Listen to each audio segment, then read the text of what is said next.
We are on a mission to help lawyers and law firm owners maximize wealth and achieve financial independence.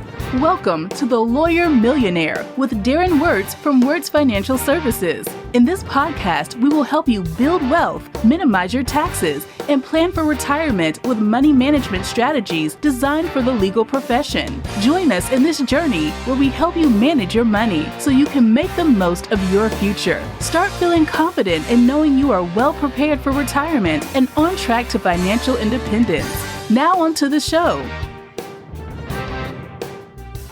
You might think the legal profession is very lucrative for those in practice, but there are some financial potholes that can trip up planning for retirement. Darren Wurz has written a book on financial planning for attorneys that identifies these very issues. I'm Patrice Sikora. Hey Darren, this episode we're calling it The Biggest Financial Challenges of the Legal Profession. So let's start at the beginning with school. There is so much schooling involved. Do lawyers get a late start on their careers? Yes, absolutely. So you get your undergraduate degree, and then you get your law degree. And so you have some extra years of schooling in there, which means that ultimately you're starting your career maybe 3 or 4 years behind some of your peers. Maybe not quite as late as those in the medical profession, but there's a few years there that are knocked off. So, and when you add in your work on your undergraduate, you could be 8 years post high school that you're maybe getting started in your career. And then, of course, it becomes even more tricky because, maybe as a young attorney in the first few years, you're really just trying to find your footing. You might start at one firm, realize you're working for a terrible boss, and explore a few different firms until you finally find a place that you really feel comfortable with. I just spoke with a young attorney a couple of weeks ago, and that was his exact feeling. And the reason he was meeting with me is because he's like, okay, I finally feel like, I'm where I want to be. I'm at the law firm I want to be at, and I'm ready to really start getting my finances in order and building wealth. So yeah, you've got schooling, and then you've got just trying to figure your life out there. Or maybe you are starting your own practice. And that's going to be tough. You might spend a few years where you're not earning very much at all. And so that kind of delays things for you. I've had that experience. My background was as a teacher, and then I came into this profession, and I spent 3 or 4 years building up my business and not really earning anything. So I know what that's like. Now, how is that a problem? Well, it's a problem because when it comes to building wealth, your most important asset is time. Investing is all about compound growth. And the earlier that you can get started, the more wealth that you can build over time. So if you have a later start, you're starting off a little bit behind the curve, and you've got some catching up to do. So that's a big challenge for attorneys. And you may need to maybe have a little bit higher savings rate than others when you finally do get to a place that you can start putting money away. You've mentioned schooling. I mean, I'm thinking student loan debt right there. So not only are you getting a late start on investing and saving, but you've got debt you've got to pay off already. Yeah, that's a really big one. And people are starting to talk a lot more about this when it comes to the legal profession. It's a big problem. Most attorneys are graduating with $100,000 or more in student loan debt that then they have to pay off. And, the problem is that competes for your money. Right. Yeah. You only have so much money that you're earning, and you've got to figure out where you're going to allocate it. And so your student loans are over there, trying to get the money, and obviously you want to pay those loans down. But if you're solely focused on paying your loans down and you neglect putting money away, you could be missing out on years of compound growth in the stock market that you could be otherwise getting. And compounding is a very interesting phenomenon because it's exponential. So it really is about how much time you are invested. The earlier that you can get started, the more you can harness the power of that exponential growth over time, where you're earning on top of your earnings. And that's why it's so critical. When I talk to young attorneys about their student loans, we're trying to figure out what's the most effective way to do this, because we don't want to neglect investing completely. You still want to, do some of that, even if it's just on a smaller scale. But with the debt, as you say, you can't ignore that because you talk about compounding. Look at the interest you're paying on that loan. So we really have to think strategically about that. If you have really high interest debt, obviously you want to try and tackle that first. But I encourage my clients to think about some of the lower interest debt, maybe that's 4% or 5%, maybe even 5% or so. Maybe just kind of letting that get paid off over time, according to its your payment schedule. You stick to that payment schedule, that debt is going to take care of itself eventually. Now, a lot of people may not be a big fan of hearing that because they want to just get it knocked out. And I understand that, it's something you want to get it taken care of. You want to get rid of it as quickly as possible in some cases. But, I believe that it's important to get a head start on the savings and investing if you can, because let's say you could earn, 10% in the stock market, on average over time.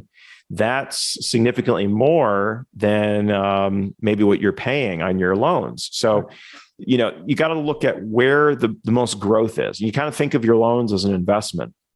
If that's an investment that's only earning me 4 or 5%, maybe I'm smarter to allocate my money elsewhere where it can earn more for me. But if you're feeling stressed, knowing that that debt is there, I get it. A lot of people saying, no, I got to get rid of it. Got to get rid of it. Yeah, I totally understand that. But it is a really big challenge because, if you delay, and that can really set you back really far. Because if you delay putting money into your retirement accounts, let's say 10 years or so until you finally get your debts paid off, you're 10 years behind the curve when it comes to saving for retirement. And that's maybe 10 years of compound growth that you've missed out on. Yeah. One of these days we'll do a podcast on compound growth. As you say. Definitely. It's a fascinating concept. It really is. On the positive side, high earning potential here. Yeah.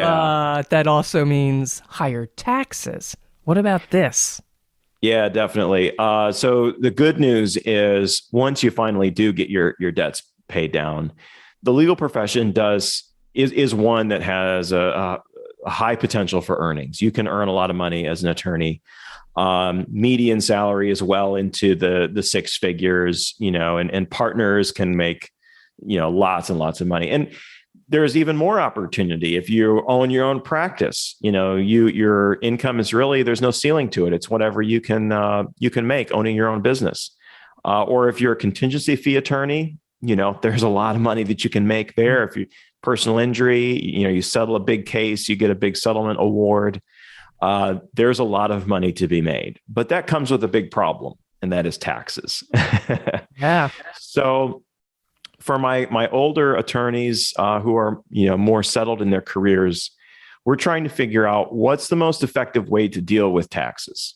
What are some unique ways that we can try to reduce the amount of taxes that you have to pay now, but then also think into the future.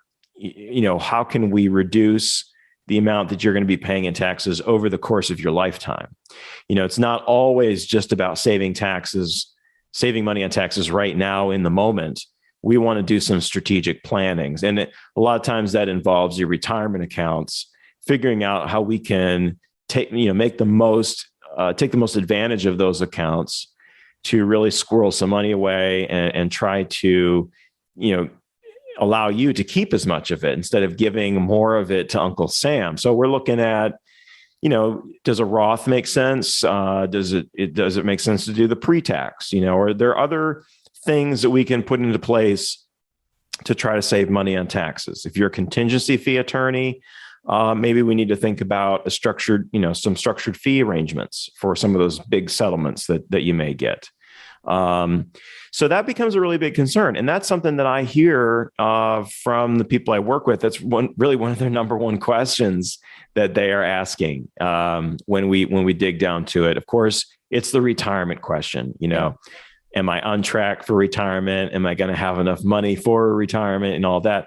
But then the second one, sometimes it's even a bigger question, is inevitably, how can you help me save some money on taxes? Yes. Oftentimes people say to me, hey, I'm earning more money, but it doesn't really feel like it. I know that feeling. Yeah.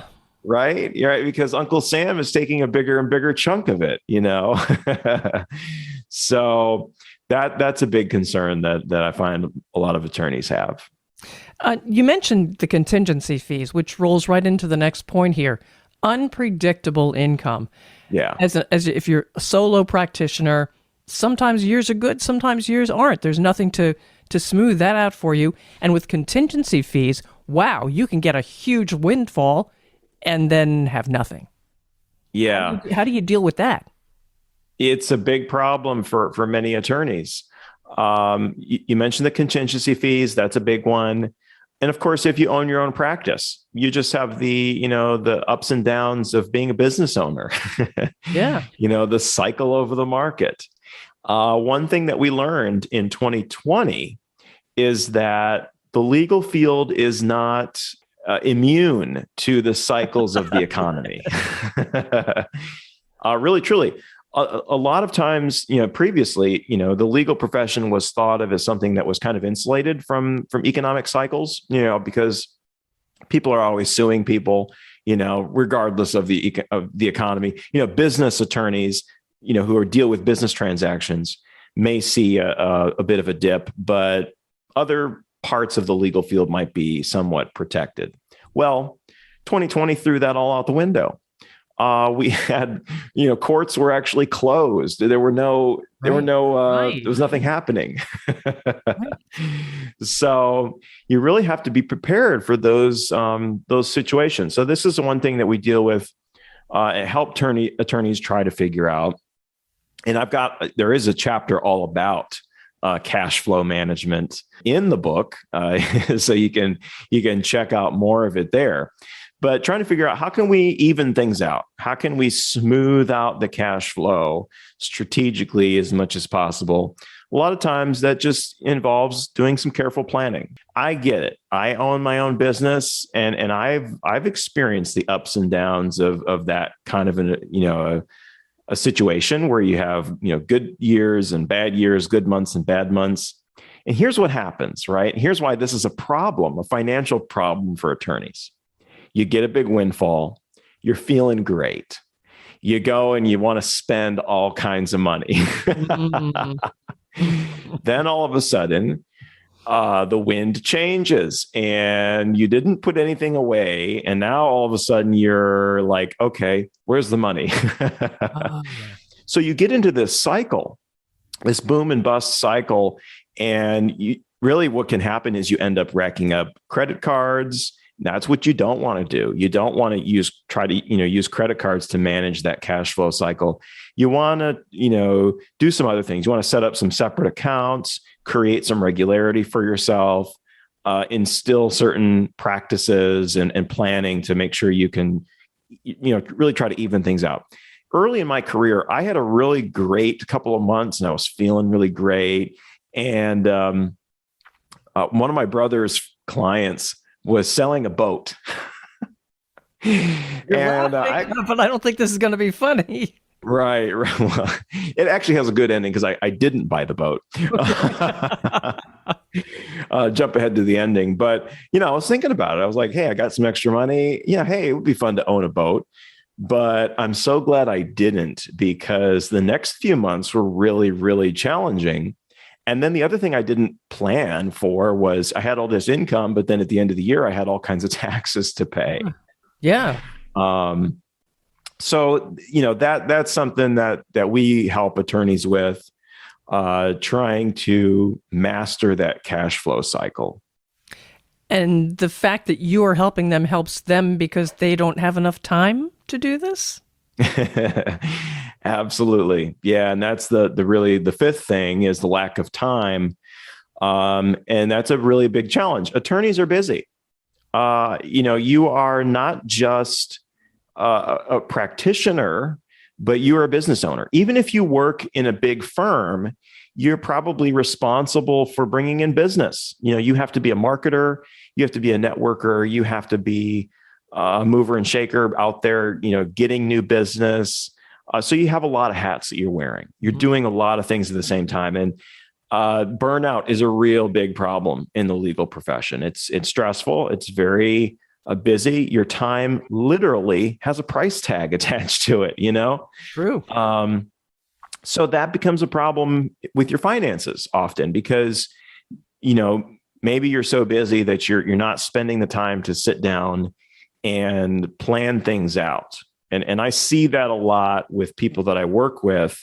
You get busy in your practice, you neglect doing some planning, and then, weeks go by, months go by, and you've missed out on opportunities that you could have taken advantage of, or you haven't done the planning. And so just everything's in a mess. And then here's what happens, right?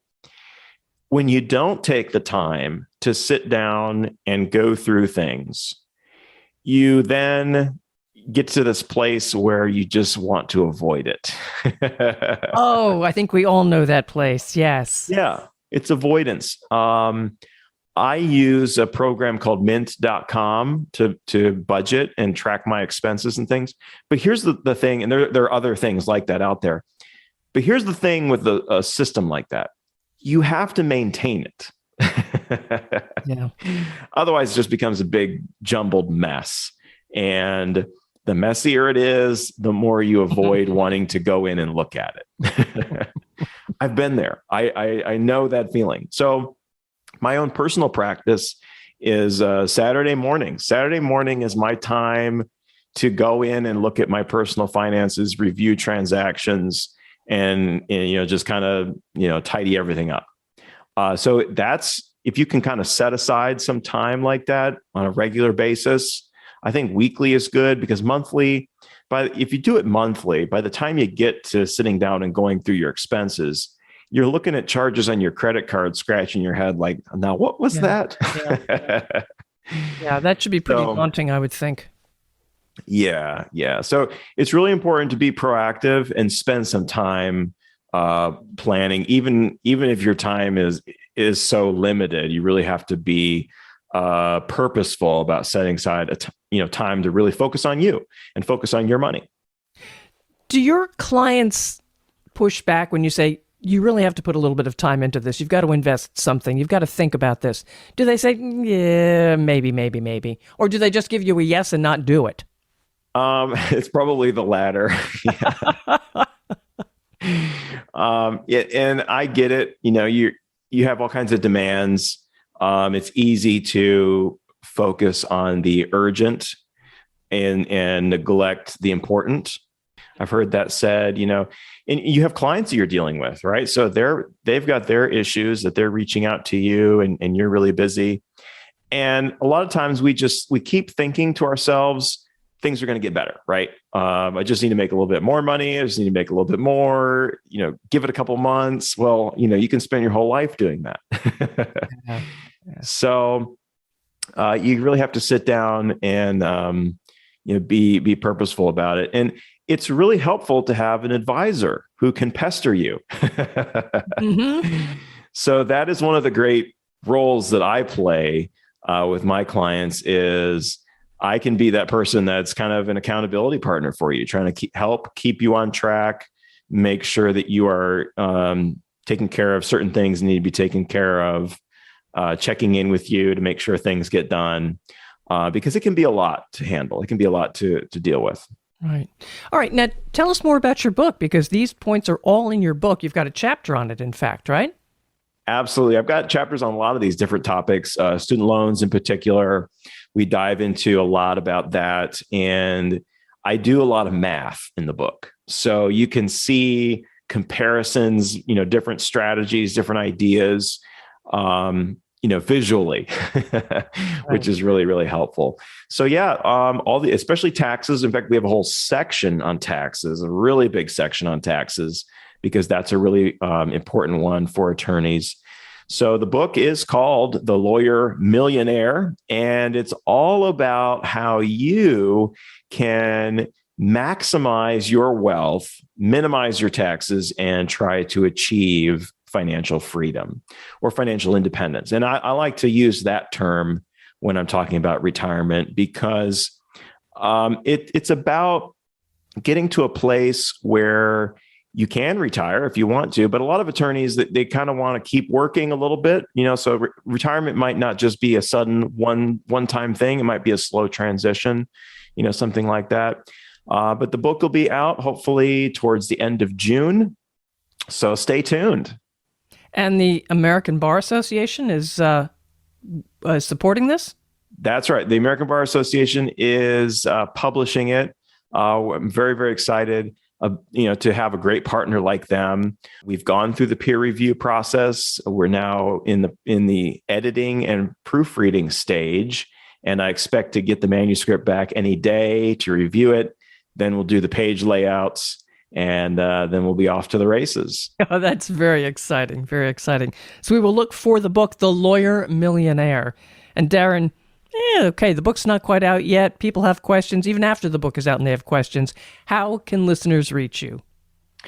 Well, you can always just give my office a call. If I'm not available, my receptionist will be happy to schedule a time for us to chat.